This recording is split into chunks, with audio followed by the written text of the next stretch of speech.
Consumer awakening mission में आपका स्वागत है।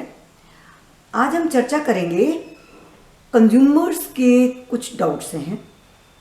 बहुत सारे कंज्यूमर्स से हमें ये प्रश्न पूछे जाते हैं कि हमारा ऑर्डर एक्स पार्टी हो गया है, अपोजिट पार्टी थ्रू आउट नहीं आई है और ऑर्डर हो जाने के बाद क्या हमारे इस ऑर्डर का पालन हो सकेगा या अपोजिट पार्टी जाकर इसको अपील में जाकर इसको सेट असाइड करवा लेगी। हमारे इस ऑर्डर का अनुपालन हो सकेगा या अपोजिट पार्टी अपील में जाकर इसको सेट असाइड करवा सकती है। दूसरा प्रश्न हमें अपोजिट पार्टीज की तरफ से भी आता है।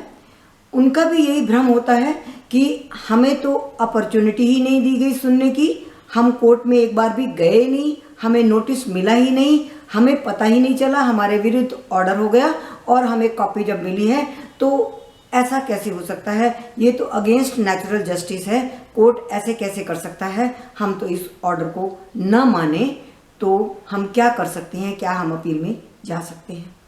दोनों ही प्रश्न अपनी जगह पर वाजिब हैं। अब प्रश्न ये है कि क्या इसको अपील में सेट असाइड किया जा सकता है। तो फ्रेंड्स, एक बात समझ लीजिए, अपील में तो कोई भी ऑर्डर जा सकता है, चाहे वो एक्स पार्टी हो या ऑन मैरिट्स हो। दोनों ही स्थितियों में मैरिट को इग्नोर नहीं किया जा सकता। केवल अंतर ये होता है कि जब कोई एक्स पार्टी ऑर्डर हो जाता है तो उसके लिए जब कोई व्यक्ति अपील में जाता है तो इतनी कंसिडरेशन कोर्ट की अवश्य होती है कि इस व्यक्ति को डिफेंड करने का कोई मौका मिला नहीं है, चाहे वो दोष किसी का भी हो, अवसर तो दिया ही जाना चाहिए। इसलिए अपील एडमिट हो जाती है अमूमन। जबकि दूसरे मैटर्स में क्या होता है, जब मैरिट पे कोई केस डिसाइड होता है तो उसमें कोर्ट इसको अच्छी तरह से देखती है कि कोई लीगल पॉइंट था जिसको कोर्ट ने नहीं देखा या कोई फैक्ट्स थे जिसको कोर्ट ने नज़रअंदाज कर दिया। ऐसी कोई स्थिति होती है तब जाकर अपील एडमिट होती है। अपील अमूमन ऐसे ही हर अपील एडमिट नहीं होती है, जबकि एक्स पार्टी ऑर्डर के बारे में थोड़ी सी कंसिडरेशन कोर्ट ये करता है कि चलिए इसको मौका देना चाहिए। अब ये है कि यदि कोई एक्स पार्टी ऑर्डर के बाद अपील में जाता है तो कोर्ट क्या करती है। कोर्ट के पास दो ऑप्शंस होते हैं।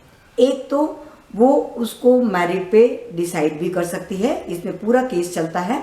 अब पहली बार डिफेंडेंट को अपना रिटर्न स्टेटमेंट देने का अधिकार होता है, रिटर्न स्टेटमेंट दी जाती है, उसके ऊपर रेप्लिकेशन भी फाइल कर सकता है कंप्लेनेंट। फिर पूरा जैसे केस चलता है, एविडेंस होती है दोनों पार्टीज की, आर्गुमेंट्स होते हैं और फाइनली डिसाइड कर सकता है अपेलेंट कोर्ट जहां भी अपील आपने डाली है। दूसरा ये भी तरीका होता है कि अगर कोर्ट ये देखता है कि ये एक्स पार्टी ऑर्डर हुआ कैसे है, कहाँ पर किस स्टेज पर पार्टी नहीं आई है अपने को डिफेंड करने के लिए, उन सारी चीज़ों को देखते हुए कोर्ट केस को वापस निचली अदालत में वापस भेज सकती है कि अब इसको आप मैरिट पे डिसाइड करिए, अपोजिट पार्टी सामने आ गई है, इनका जवाब लीजिए, पूरे केस को चलाइए और इसको मैरिट पे डिसाइड करिए। ये दो तरीके होते हैं जिस तरह से एक्स पार्टी ऑर्डर को डील किया जाता है। अब प्रश्न ये है कि इसमें कोर्ट देखता क्या है। कोर्ट को ये देखना होता है कि एक्स पार्टी ऑर्डर हुआ कैसे, क्या नोटिस गया। पहली बात नोटिस की ही होती है। यदि पार्टी को नोटिस चला गया है, नोटिस के बाद भी पार्टी नहीं आती तो उसमें एक्स पार्टी बड़े आराम से हो जाता है, किंतु आश्वस्त ये होना होता है कि नोटिस गया। अब मैं कुछ एग्जाम्पल्स बताऊंगी कि कई बार क्या होता है, कोर्ट नोटिस भेजता है, नोटिस जाता है पोस्ट ऑफिस के तरफ से और वहाँ पर विद रिमार्क्स कई बार वापस आता है, पर्सन नॉट अवेलेबल, व्यक्ति उपलब्ध नहीं है, या शॉप बंद थी या दुकान बंद थी या घर बंद थी, कोई मिला नहीं, या एड्रेस इनकम्प्लीट, एड्रेस सही नहीं है। ऐसे करके यदि वो नोटिस वापस आता है तो उसको नोटिस सर्व हुआ नहीं मानते। पर कभी कभी ऐसा हो जाता है कि वो जब लिफाफा वापस आता है वो अगर फाइल में नहीं लगा तो कोर्ट ये एज्यूम कर लेता है कि नोटिस सर्व हो गया। तो इस स्थिति में गलती पहले स्टेप पे ये भी हो सकती है कि नोटिस वापस आ गया हो और कोर्ट आगे चल दिया हो, तो ऐसे मामले तो एक्स पार्टी सेट असाइड आराम से हो जाते हैं और उसको जल्दी ही दोबारा से नए सिरे से सुना जाए, ऐसा आदेश स्ट्रिक्टली और क्लियर टर्म्स में होता है। दूसरा होता है कि नोटिस गया और उस पे पोस्ट ऑफिस ने लिख दिया रिफ्यूज्ड। नोटिस पार्टी तो मिली, दरवाज़ा भी खुला था, शॉप भी खुली थी, एड्रेस भी कंप्लीट था, किंतु लेने वाले ने इनकार कर दिया। तो जब रिफ्यूज़ल होके आता है, कोर्ट की टर्मिनोलॉजी में उसको सर्विस एज्यूम्ड मान ली जाती है। अगर कोई रिफ्यूज़ कर देता है तो इसका अर्थ ये है कि अगली पार्टी को ये तो अच्छी तरह से पता है कि उनके अगेंस्ट कोई केस है, कोर्ट ने बुलाया है, किंतु वो जानबूझकर उसको नहीं लेता। तो इसका मतलब है कि नोटिस ऑलरेडी है उनको इस बात का, इसलिए उसको नोटिस सर्व्ड माना जाता है।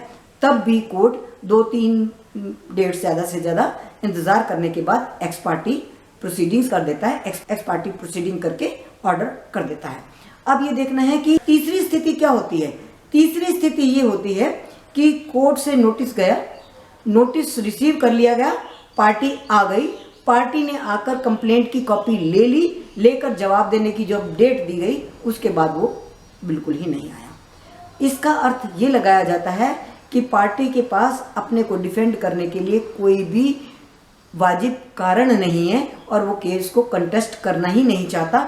यहाँ पर कोर्ट बारीकी से देखती है कि यहाँ आदमी अपने केस को कंटेस्ट करना नहीं चाहता, इंटेंशन खराब है। जब इंटेंशन खराब है तो इतना बड़ा अधिकार उसको नहीं मिल जाता कि वो फट से कहे कि मुझे कंटेस्ट करने का कोई मौका नहीं दिया गया या मुझे सुना नहीं गया, इसलिए इसको सेट असाइड कर दिया जाए। उसमें कोर्ट एक बार सोचता है, फिर भी मौका दिया जाता है कि ठीक है, आप अपनी रिटर्न स्टेटमेंट दे दीजिए, फिर हम देख लेंगे।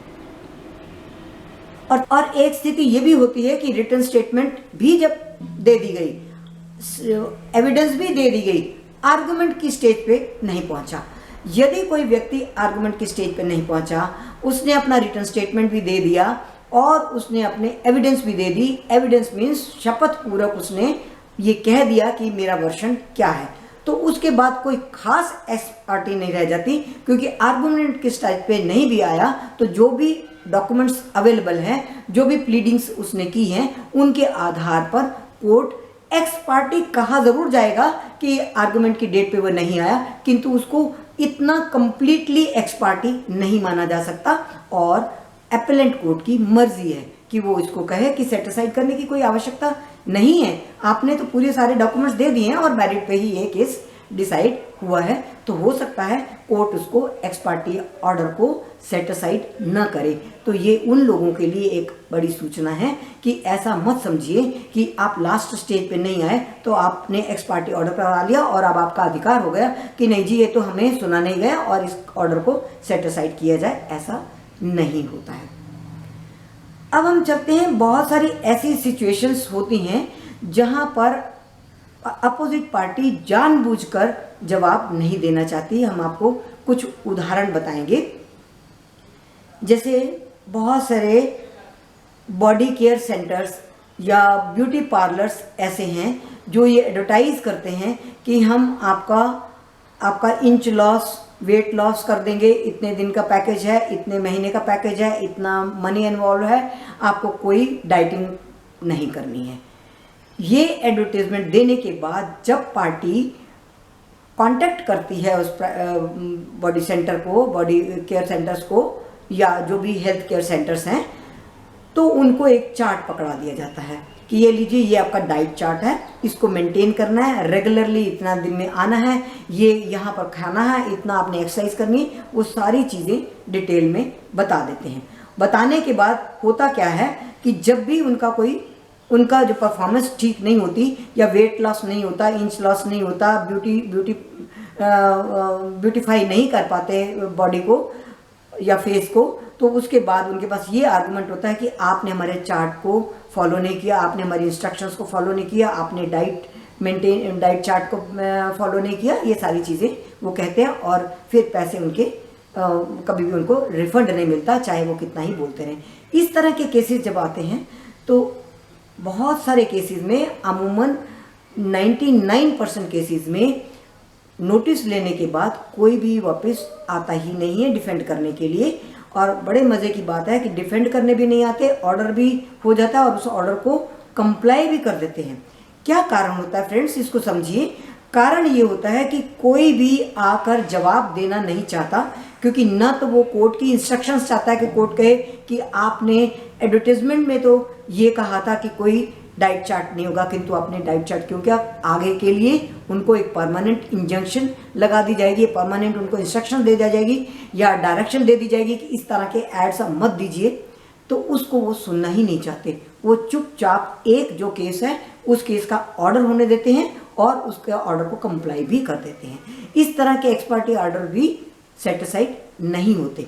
दूसरी बात, अब हम चलते हैं कि अगर सेट असाइड नहीं हुआ और वापस अपेलेंट कोर्ट ने इसको वापस कोर्ट में भेज दिया कि इसको पुनः दोबारा सुनिए, तो ऐसा नहीं है कि आपका एक्स पार्टी ऑर्डर हो गया था और अब मेरिट पे आप जब बात करने लगे आपके पास मेरिट है ही नहीं, आपके पास कोई जवाब बनता ही नहीं है। जो भी जवाब आपने दिया उसका रेप्लिकेशन भी अगर कंज्यूमर देगा और रेप्लिकेशन के बाद एफिडेविट होगा और आप अब आप केस को दोबारा हार भी सकते हो और कंप्लेनेंट उस केस को दोबारा जीत भी सकता है, क्योंकि अगर उनका डिफेंस जो है वो उतना अच्छा नहीं होता, वो अपने आप को एस्टैब्लिश नहीं कर पाते कि उनका कोई दोष नहीं था, तो केस ऑर्डर फिर वैसा का वैसा भी हो सकता है। नोटिस के बारे में मैं अब एक बात बताएं कि नोटिस भी अगर वापस बार बार आ जाता है तो उसके बाद उस नोटिस को पब्लिश करने के लिए भी कोर्ट ऑर्डर कर सकता है, मैटर बना के देगा कि इसको पेपर में, किसी पेपर में पब्लिश कर दीजिए। और अगर पब्लिश हो जाता है नोटिस और पब्लिश होने के बाद वो पार्टी नहीं देखती है, पब्लिश होने का मतलब है कि हमने अपनी तरफ से मैक्सिमम जितनी कोशिश हो सकती थी वो सारी कर ली, हमने तो पेपर में पब्लिश कर दिया, लोकल पब्लिश में जहाँ पर उसका ऑफिस होने की संभावना है, अपोजिट पार्टी जहाँ रहता है या सब उस एरिया के लोकल पेपर में अगर एक बार पब्लिश हो गया तो इट इज़ अज्यूम कि नोटिस हो गया। ऐसे केस में भी इवन अपोजिट पार्टी ने नोटिस नहीं देखा तो भी नोटिस सर्व्ड माना जाएगा और यदि उनकी मेरिट में कुछ नहीं निकलता है तो एक्स पार्टी ऑर्डर ऐसे सेट असाइड नहीं हो जाता कि अब ये ऑर्डर इज नो ऑर्डर, ऐसा नहीं होता, फिर भी मेरिट पे ही देखा जाएगा।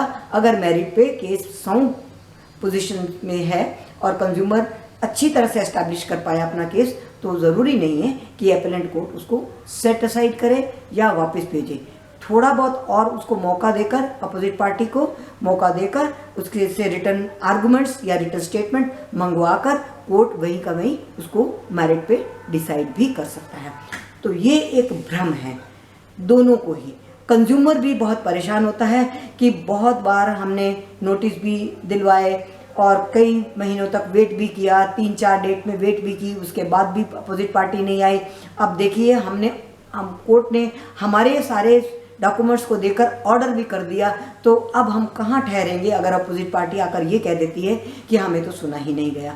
तो क्वेश्चन है, ये वाजिब कारण है और ये उनका प्रश्न भी वाजिब है कि कंज्यूमर परेशान होता है, किंतु इसमें परेशान होने की बात नहीं।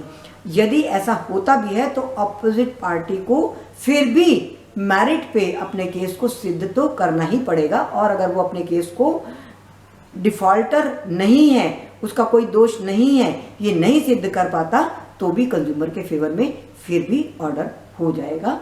और अपोजिट पार्टी को भी ये समझना चाहिए कि इस तरह की किसी तरह की तिकड़म से अगर वो जानबूझकर नहीं आता, बीच में आया और फिर नहीं आया और फिर लास्ट में आकर उसने आने से इनकार कर दिया या जानबूझकर आकर अटेंड नहीं किया, आर्गुमेंट नहीं किया, तो ये कतई ना समझें कि उनके अगेंस्ट ऑर्डर नहीं होगा, और यदि ऑर्डर होगा तो वो फिर अपील में जाएंगे और कहेंगे कि देखिए हमको तो सुना ही नहीं गया।